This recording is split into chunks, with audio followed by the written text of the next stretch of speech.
Et je lance un dernier message. Ce n'est pas prévu comme ça, mais c'est le contexte de l'actualité qui me le dicte. Et je ne trouverai pas de meilleur endroit pour dire ce message. Et je le dis accroupi donc avec beaucoup d'humilité. Le gouvernement du Sénégal a fait un exercice unique, responsable et courageux il y a quelques jours.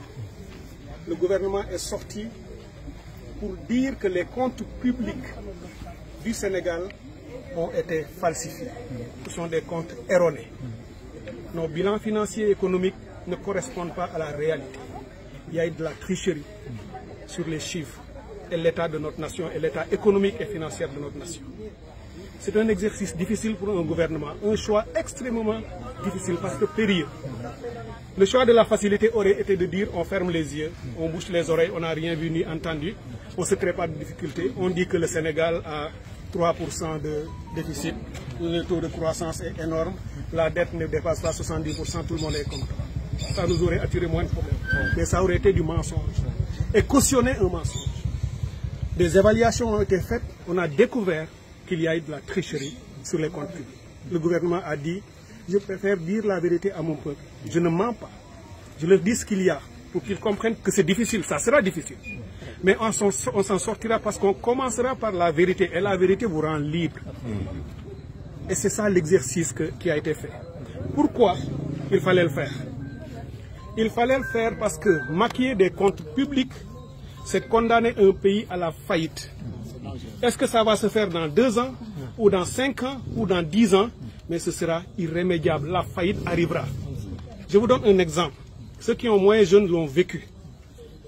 C'est la crise financière de 2008. Vous vous en souvenez? Aux États-Unis, il y avait une banque qui s'appelle Lehman Brothers. Lehman Brothers, une des plus grandes banques américaines, avait falsifié ses comptes. N'a pas révélé son niveau d'endettement. Et Lehman Brothers, banque privée, avait été couverte par le secrétaire au Trésor américain. Pour des raisons de conflit d'intérêts, il n'a pas révélé au gouvernement que cette banque ne dit pas la vérité sur ses comptes. Parce qu'il y avait des conflits d'intérêts. En réalité, le niveau d'endettement donné par la banque Lehman Brothers, le vrai niveau, c'était 32 fois ses ressources propres. 32 fois. Donc la banque était 32 fois plus endettée qu'elle ne l'a révélé. Le Sénégal est beaucoup plus endetté que le gouvernement précédent l'a révélé jusqu'ici.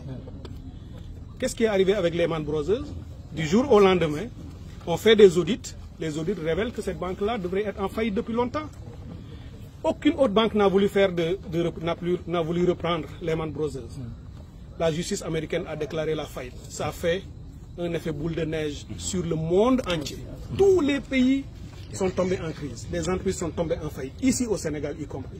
Dans d'autres pays qui n'avaient rien à voir avec les Américains. Parce que c'est ça la finance mondiale. Est-ce que c'est ce que nous voulons pour notre pays? Est-ce que nous voulons continuer à vivre dans la fausseté, dans le mensonge, dans la dissimulation? La gouvernance que nous voulons faire, c'est une gouvernance de vérité. Et elle peut être difficile aujourd'hui. Il y a une agence de notation qui a dégradé la note du Sénégal depuis hier. Certains de nos compatriotes, et je regrette, que quelqu'un puisse, dans un contexte comme cela, se réjouir en disant « oui, on a dégradé la note, donc c'est le gouvernement qui n'aurait pas dû faire ». Le gouvernement, c'est comme si on lui dit « continue de mentir pour qu'on ne dégrade pas ». Mais ce gouvernement responsable a accepté, parce qu'on savait qu'on courait le risque d'être dégradé. Ça, on le savait. Le président le savait, le Premier ministre le savait, le ministre des Finances, nous tous, on le savait. Mais on a dit dans cet exercice de vérité avec notre peuple, faisons ce qui est juste et qui est conforme à notre éthique de gouvernement. On ne va pas mentir à notre peuple. On l'a dit. L'agence de notation a dégradé notre note. Ce n'est pas un problème. La finance internationale, nous savons comment ça fonctionne. Le pays va se réajuster. On va reprendre et partir du bon pied. À partir d'aujourd'hui, c'est comme si le gouvernement du Sénégal a semé une graine. Et le 14, vous allez voir le président de la République sortir pour présenter le projet, le référentiel. C'est le jour où la graine sera semée. Et vous allez voir cet arbre grandir. Grandir encore. Et ensemble, le peuple tous entier, nous allons le protéger. Nous allons l'alimenter. L'engrais, ce sera nos énergies, notre sueur, nos intelligences. Et dans très peu de temps, puisque comme il y a beaucoup d'intelligence dans notre gouvernement, ce sera un arbre précoce qui va rapidement porter ses fruits pour l'intérêt de toute notre nation. Je tenais à dire ce message parce qu'on est dans une université. Et dans l'université, on doit dire les vérités en ce qui concerne la science et les connaissances. Voilà ce que je voulais dire, monsieur le recteur, le message, monsieur le directeur du cours. Merci. Cher ami, mesdames et messieurs, vraiment.